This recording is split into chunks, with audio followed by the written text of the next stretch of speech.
Welcome to People's Voice YouTube channel. ఉద్యమం ఎప్పుడు కూడా మొదలెట్టకూడదు, మొదలెట్టిన తర్వాత ఆపకూడదు. ఎప్పుడైనా సరే చనిపోతాం, అది గ్యారెంటీ. వెనక్కి మాత్రం తగ్గేది లేదు. అలా ఉన్నప్పుడే ఉద్యమం సాధిస్తారు, సాధించడం అలాగే సాధిస్తారు. వాళ్ళు ఎన్ని నాటకాలైనా మీరు పడే కష్టం ఎక్కడైనా సరే కష్టపడితే మీరు ఇంతకన్నా గొప్పగా పెరుగుతారు. వాళ్ళు భయపెట్టిన మాట మీరు ఏనికి భయపడద్దు. వాళ్ళు తలంచి కాలకాడికి వస్తారు. ఎవరి కోసం వస్తారు?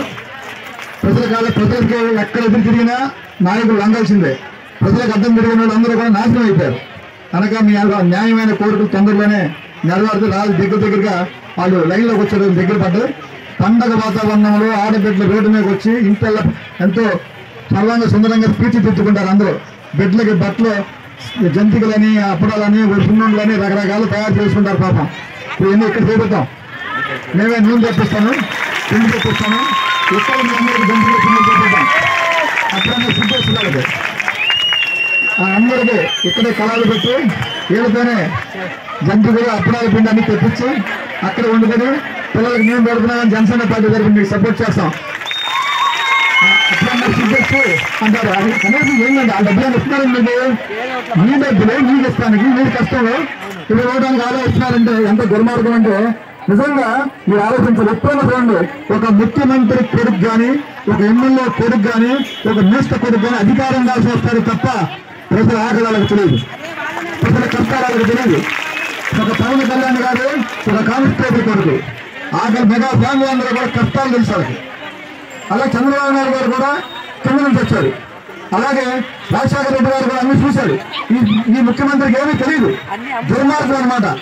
ఎందుకంటే అసలు ఎప్పుడు కూడా ఎన్ని మాట్లాడినా కూడా ఆడబిడ్డలను కానీ గౌరవం స్పందిస్తారు. ఎందుకంటే వాళ్ళ కళ్ళంతా నీళ్లు రాకూడదని, మన ఇంట్లో ఆడబిడ్డలు ఉన్నారని, మన చెల్లెని, మన అక్కని ఆలోచించి గౌరవం స్పందిస్తారు. అది కూడా లేని దుర్మార్గులు అంటే జగన్మోహన్ రెడ్డి అని మనకు అర్థమవుతుంది.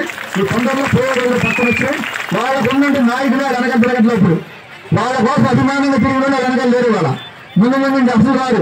కొద్దిగా నెల రోజుల పాటు పవర్ ఉంది. అలాగే ఆ పవర్ పోయిందంటే అసలు పట్టించుకునేది కూడా ఉండదు.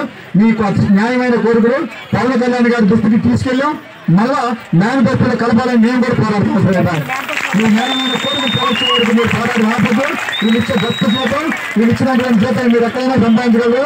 నలుగురు కలిసి చక్క అరిసి తయారు చేస్తే రోజు 30,000 దగ్గర 30,000 సంపాదించుకోవడం. ఆరులో మీరు ఇంట్లో 5-6 కలిసి బాలాంటి అవసరమైతే పెట్టుబడి పెడతాం. అవసరమైతే అక్కడ పచ్చళ్ళు తయారు చేస్తే రోజు 1,000 రూపాయలు సంపాదించుకోవాలన్నారు. వాళ్ళు రాబోయే రోజుల్లో ఓటు అనే ఆయుధంతో ఏం చేయాలో మనం ఆలోచన చేద్దాం. మన భవిష్యత్తు కోసం, మన బిడ్డల భవిష్యత్తు కోసం రేపు జరగబోయేటటువంటి ఎన్నికల్లో మన ప్రభుత్వాన్ని, ప్రజాప్రభుత్వాన్ని ఎన్నుకుని మనకున్నటువంటి సమస్యల పరిష్కారం దిశగా అడుగులేద్దాం. ఇందాక అన్నగారు చెప్పారు, రామకృష్ణ గారు, మీరు చెప్పిన రోజు మేము వెళ్ళి పవన్ కళ్యాణ్ గారు దృష్టిలో పెట్టాం. అంతేకాదు మన సమస్యలన్నీ రేపు జనసేన టీడీపీ మేనిఫెస్టోలో వచ్చే విధంగా వారు పోరాటం చేస్తామని చెప్పి సభాముఖంగా చెప్పారు.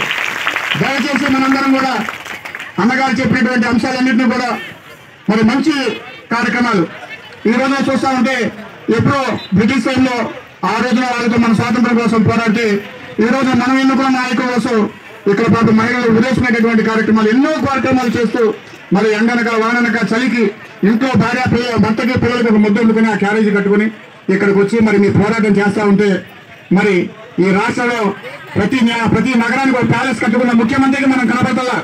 ప్రతి నగరంలో ఆయనకి ప్యాలెస్లు కావాలి. వాళ్ళు మాత్రం మరి బైక్లో తిరగాలి, ఆ పిల్లలు విదేశాల్లో చదువుకోవాలి, వాళ్ళు తరతరాలకి కూడా సంపన్నులుగా ఎదగాలి.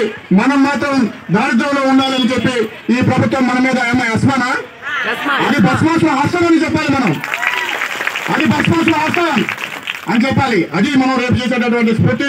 మీకు ఎప్పుడు కూడా రాష్ట్ర అధ్యక్షుడైనటువంటి మా పవన్ కళ్యాణ్ గారు, అలాగే మా ఇన్ఛార్జ్ బండి రామకృష్ణ గారు మీకు ఎప్పుడు వెన్నుదన్నుగా ఉంటారు. అన్నగారు చెప్పింది కూడా చాలా కష్టసాధ్యమే కాదు.